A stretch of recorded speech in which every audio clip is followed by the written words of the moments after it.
Hello दोस्तों, तो जैसा कि आप सभी को पता ही होगा कि इंडिया में कई अलग अलग भाषाओं में मूवीज़ बनती है। इसी वजह से इंडिया में कई अलग अलग फिल्म इंडस्ट्री है, जैसे कि तमिल हो गई, तेलुगु, मलयालम, कन्नड़, बॉलीवुड हो या फिर भोजपुरी। और आज की इस वीडियो में हम बात करने वाले हैं भोजपुरी सिनेमा की। मैं खुद भी बिहार के वैशाली ज़िले का रहने वाला हूँ और मैं मूवीज़ मुझे बहुत ज़्यादा पसंद है। और जब मैं बिहार के सिनेमा को देखता हूँ तो मुझे बहुत ज़्यादा बुरा लगता है। और आज की इस वीडियो में यही बात करने वाले हैं कि आखिर भोजपुरी सिनेमा बाकी की सिनेमा से इतना ज़्यादा पीछे क्यों है और वो इतनी ज़्यादा ख़राब मूवीज़ क्यों बनाता है। तो चलिए इस वीडियो को शुरू करते हैं। तो दोस्तों, जो पहली और सबसे बड़ी मुसीबत है भोजपुरी सिनेमा के साथ, वो है वहाँ के एक्टर से एक्टिंग होती ही नहीं। दरअसल होता कुछ ऐसा है कि पंजाबी सिनेमा की तरह भोजपुरी में भी ये देखा जाता है कि जब भी कोई सिंगर जिसका कोई एल्बम हिट हो गया हो तो जल्दी फिल्म इंडस्ट्री में भी कदम रख देता है और वो फिल्मों में काम करने लगता है, चाहे उसे एक्टिंग आती हो ना।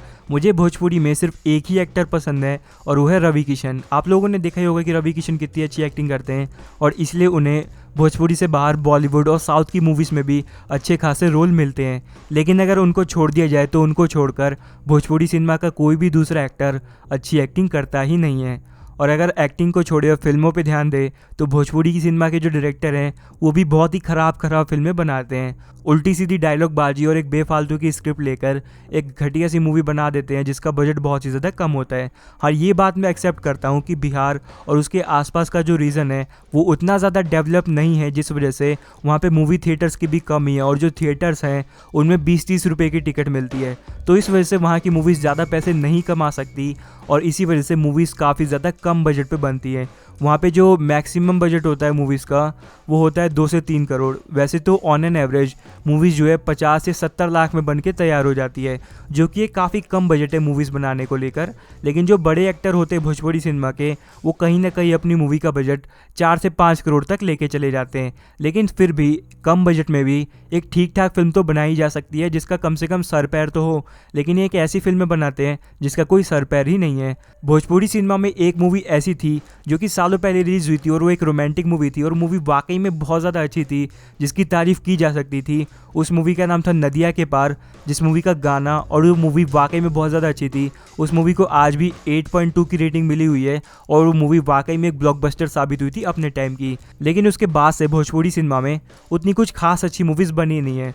उल्टी सीधी डायलॉग बाजी और एक बेफालतू की स्क्रिप्ट लेकर एक एक्टर जो कि पहले एक सिंगर था वो आके फिल्म बना के चला जाता है। और रही बात हीरोइन की, तो उनको लेते ही बेकार है, ग्लैमर के लिए नहीं तो उनसे आइटम सॉन्ग में डांस करवा लेते हैं और यही भी एक भोजपुरी फिल्म खत्म हो जाती है।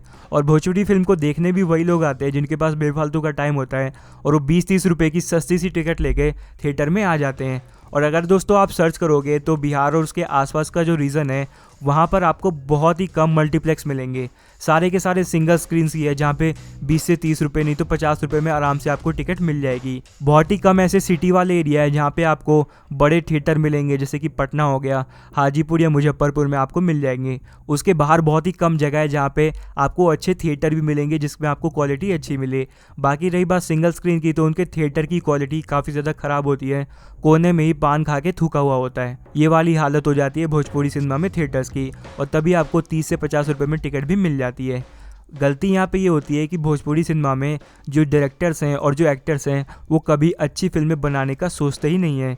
सालों पहले एक आदमी ने सोचा तो उन्होंने नदिया के पार बना दी, लेकिन उसके बाद से कोई भी अच्छी मूवीज़ अभी तक दिखी ही नहीं है। और इन एक्टर्स के साथ प्रॉब्लम भी है कि ये एक ही साल में मल्टीपल मूवीज़ भी करते हैं, सेम जैसे कि अक्षय कुमार करते हैं। अक्षय कुमार तो ऑन एन एवरेज 4 मूवी या 5 मूवी रिलीज़ करते हैं एक साल, लेकिन कई भोजपुरी एक्टर्स ऐसे हैं जो 10 मूवी भी रिलीज़ कर चुके हैं एक ही साल में, जैसे कि खेसारी लाल हो गए और पवन सिंह। और इसी वजह से इतनी जल्दबाजी में फिल्म बनाओगे तो कुछ आलतू फालतू ही बन के निकलेगी।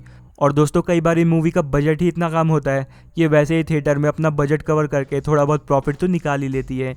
बट दोस्तों, मेरे को गिल्ट इस बात का ये है कि अगर हम इंडिया के ज्योग्राफिकल कंडीशन को ध्यान से देखें तो वो इंडिया में बॉलीवुड के बाद दूसरी जो सबसे बड़ी फिल्म इंडस्ट्री होनी चाहिए थी वो भोजपुरी होनी चाहिए थी। उसके पीछे रीज़न ये है कि बिहार की अकेले की पॉपुलेशन ही 14 करोड़ है। उसके बाद यूपी का जो ईस्ट का इलाका है वो भी भोजपुरी ही बोलता है, तो वो भी भोजपुरी सिनेमा के अंडर ही आया। भोजपुरी मूवी झारखंड में भी रिलीज़ होती है और साथ ही साथ बंगाल और नेपाल के कई रीजन्स में भी। तो इतनी सारी पॉपुलेशन को अगर आप प्लस करो तो तकरीबन 25 करोड़ लोग ऐसे हैं जो कि भोजपुरी सिनेमा के अंडर आते हैं, यानी कि उस एरिया में भोजपुरी मूवीज रिलीज़ होती हैं। और अगर हम इसके बावजूद साउथ पर नज़र डालें तो तेलुगु बोलने वालों की पॉपुलेशन 14 करोड़ की है। और दोस्तों अगर हम KGF वाली कन्नड़ा सिनेमा पे नज़र डालें तो उसकी पॉपुलेशन तो सिर्फ 6 ही करोड़ है। उसके बावजूद उन्होंने KGF जैसी इतनी अच्छी मूवी बना दी।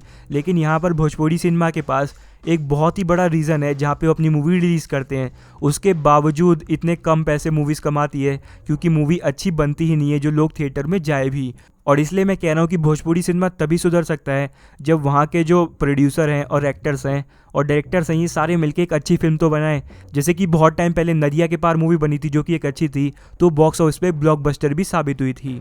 और दोस्तों अगर हम इसी हिसाब से नज़र डालें तो इंडिया में सबसे ज़्यादा ऑडियंस बेस तो भोजपुरी सिनेमा का ही है बॉलीवुड के बाद, क्योंकि 85 करोड़ लोग ऐसे हैं जो कि हिंदी बोलते हैं, जो कि बॉलीवुड की ऑडियंस है, और तकरीबन 25 करोड़ ऐसी है जो भोजपुरी ऑडियंस के अंडर आ जाएगी। इसके बाद जो तीसरा सबसे ज़्यादा बड़ा ऑडियंस बेस है वो तेलुगु सिनेमा वालों के पास है, जिनके पास 14 करोड़ तेलुगु भाषी ऑडियंस है। इस हिसाब से देखा जाए तो भोजपुरी सिनेमा को इंडिया की दूसरी सबसे बड़ी फिल्म इंडस्ट्री होना चाहिए था, लेकिन वो ख़राब फिल्में बनाती है तो इस वजह से ये भी नहीं हो पाया।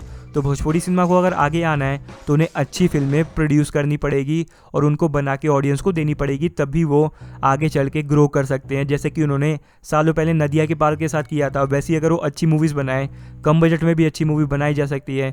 अगर ये भोजपुरी सिनेमा बनाए तो डेफिनेटली वो आगे चल के काफ़ी ज़्यादा ग्रो भी करेगा, लेकिन ये पूरी तरीके से वहाँ के डायरेक्टर, प्रोड्यूसर और एक्टर पर ही डिपेंड करता है। तो अब बस इस वीडियो में इतना ही। अब अगर आपको वीडियो पसंद आई तो इसे लाइक करें और मेरे चैनल को सब्सक्राइब करके बेल आइकन को प्रेस कर दीजिएगा। Thanks for watching this video. मिलते हैं आपसे अगली वीडियो में, तब तक के लिए बाय।